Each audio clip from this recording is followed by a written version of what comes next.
வணக்கம். நீங்கள் இணைந்து கொண்டிருப்பது ஈழத்தின் முக்கிய செய்திகளுடன். முதலில் தலைப்புச் செய்திகள். மீண்டும் புயல் அபாயம். டிசம்பர் ஜனவரி மாதங்களில் வடமாகாணத்திற்கு காத்திருக்கும் கனமழை. சீரற்ற வானிலையினால் உயிரிழந்தவர்களின் எண்ணிக்கை அதிகரிப்பு. மதுபான அனுமதி பத்திரம் தொடர்பில் அரசாங்கம் அதிரடி நடவடிக்கை. அனுரவின் நெருங்கிய சகா அதிரடியாக கைது. வாக்குடிப்பதை குற்றச்சாட்டில் கைதான யாழ் பல்கலைக்கழக மாணவர்கள் பிணையில் விடுவிப்பு. அனுர அரசுக்கு வந்து குவியும் டாலர் ஆதரவு. தங்க விலையில் ஏற்பட்டுள்ள திடீர் மாற்றம் தொடர்பான விரிவான செய்திகள்.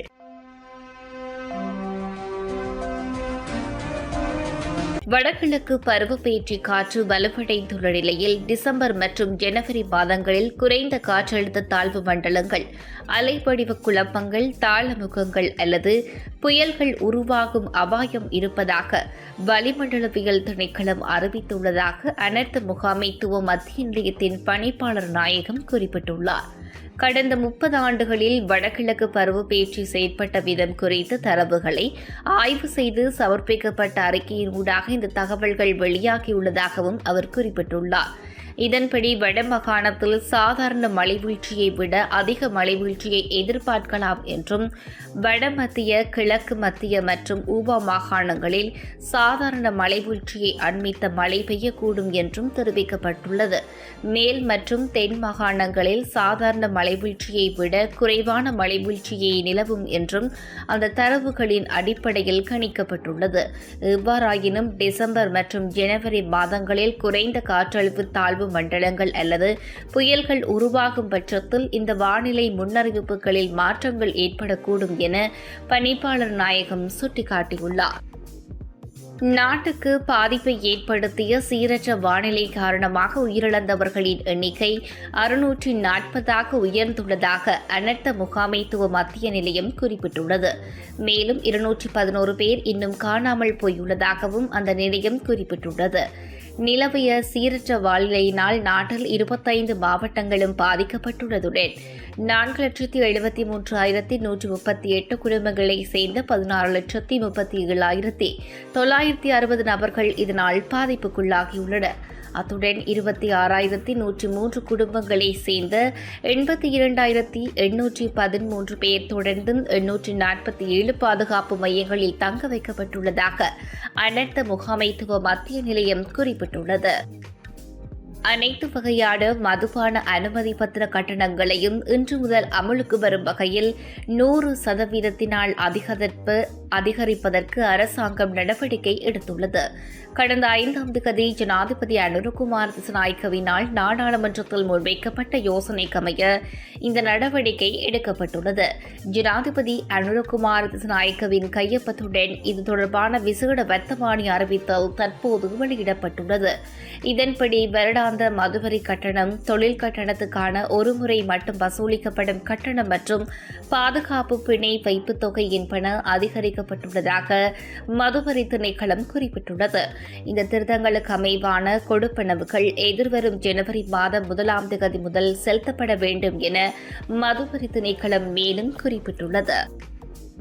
முன்னாள் சபாநாயகரும் தேசிய மக்கள் சக்தியின் நாடாளுமன்ற உறுப்பினருமான அசோக ரன்வல நேற்று கைது செய்யப்பட்டிருந்தார்.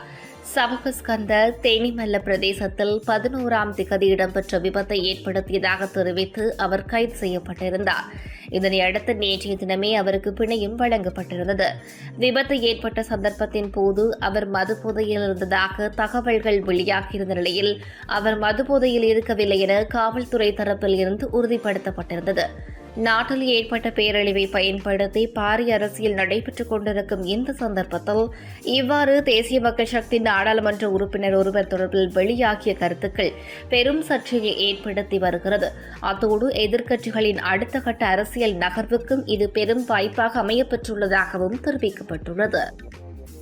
பகடிப்பதை புரிந்த குற்றச்சாட்டில் கைதான யாழ்ப்பாண பல்கலைக்கழக முகாமைத்துவ கற்கைகள் மற்றும் வணிக பீட மாணவர்கள் 19 பேரும் பிணையில் விடுவிக்கப்பட்டுள்ளனர்.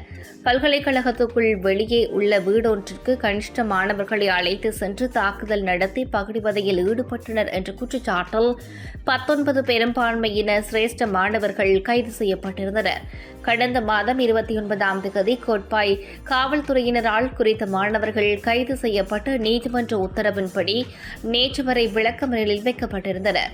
விளக்கமறியல் காலம் முடிவடைந்த பின்னர் நேற்று மீண்டும் யாழ்ப்பாணம் மேலதிக நீதவான் நீதிமன்றத்தில் சந்தேக நபர்கள் முன்னிலைப்படுத்தப்பட்டனர். விசாரணைகளை முன்னெடுத்த மேலதிக நீதவான் உசைன் சந்தேக நபர்கள் 19 பேரையும் தலா 1 லட்சம் ரூபாய் ஆழ்பிணையில் விடுவித்துள்ளனர். எதிர்வரும் ஜனவரி மாதம் 24ஆம் தேதிக்கு வழக்கை தவணையிட்டு மேலதிக நீதவான் உத்தரவிட்டுள்ளமை குறிப்பிடத்தக்கது. டிட்வா புயல் பேரழிவுக்கு சிலர் அரசாங்கத்திற்கு குற்றம் சுமத்தி வருகின்றனர். சுய அரசியல் லாபங்களுக்காக எதிர்க்கட்சிகளும் கூச்சலிட்டு வருகின்றனர். உரிய நடவடிக்கைகள் முன்னெச்சரிக்கைகள் விடுக்கப்படவில்லை என்று வளிமண்டலவியல் திணைக்களம் மீதும் குற்றம் சுமத்தப்படுகிறது. எவ்வாறாயினும் இன மத அரசியல் பேதங்களின்றி இலங்கை மக்கள் அனைவரையும் ஒன்றிணைந்த இந்த பேரிடரில் காணக்கூடியதாக காணப்படுகிறது. இந்த பேரிடரில் இருந்து மக்களை மீட்பதற்காகவும் பல பகுதிகளிலிருந்து அரசாங்கத்துக்கான நிதி உதவிகள் வழங்கப்பட்டுக் கொண்டிருக்கின்றன. பல பகுதிகளிலும் இருந்து பல்வேறு வகையான மக்கள் இலங்கைக்குள் வசிக்கும் மக்களே பேரிடரில் சிக்கியுள்ள மக்களுக்கு நிவாரணப் பணிகள் என்று பலவற்றை அள்ளி வழங்கிக் கொண்டிருக்கின்றனர். இச்சம்பவங்களில் சில சுய அரசியல் லாபங்களுக்காக மக்களை பகடக்காயாக பயன்படுத்தக்கூடிய சந்தர்ப்பங்களையும் காணக்கூடியதாக இருக்கிறது. இந்த நிலையில் அரச நிதிக்காக பல்வேறு நாடுகள் அனுரவின் மீது நம்பிக்கை வைத்து பல்வேறு நிதிகளை குவித்து வருகின்றனர். இந்த நிலையில் அனுர அரசிடம் பல டாலர்கள் வந்து குவிந்துள்ளதாகவும் ஆனால் அவற்றை தவறான பாதையில் பயன்படுத்துவதற்காக பல அரசியல் தலைமைகள் திட்டமிட்டு வருவதாகவும் தெரிவிக்கப்படுகின்றது. இதன் ஒரு பகுதியாகவே பல பகுதிகளில் நிவாரணப் பணிகளுக்காக வழங்கப்படும் பணிகளையும் அதன் நிவாரணப் பொருட்களையும் காசுகளையும் உரிய அதிகாரிகள் மக்களிடம் கொண்டு சேர்க்காமல் தமக்கான லாபத்தை ஈட்டும் வகையில் சேகரித்துக் கொண்டிருப்பதாகவும் தகவல்கள் வெளியாகி பெரும் சர்ச்சையை ஏற்படுத்தியமை குறிப்பிடத்தக்கது. இலங்கையில் கடந்த சில மாதங்களாக தங்கத்தின் விலையானது சற்று ஏற்ற இறக்கத்துடன் காணப்படுகிறது.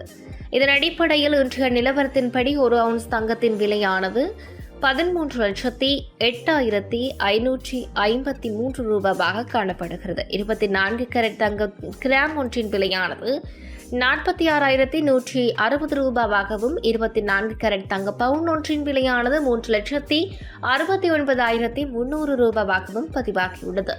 அதேவேளை 22 கேரட் தங்கம் கிராம் ஒன்றின் விலை 42,230 ரூபாவாகவும் 22 தங்கம் கிராம் பவுன் ஒன்றின் விலையானது 3,38,550 ரூபாவாகவும் பதிவாகியுள்ளமை குறிப்பிடத்தக்கது.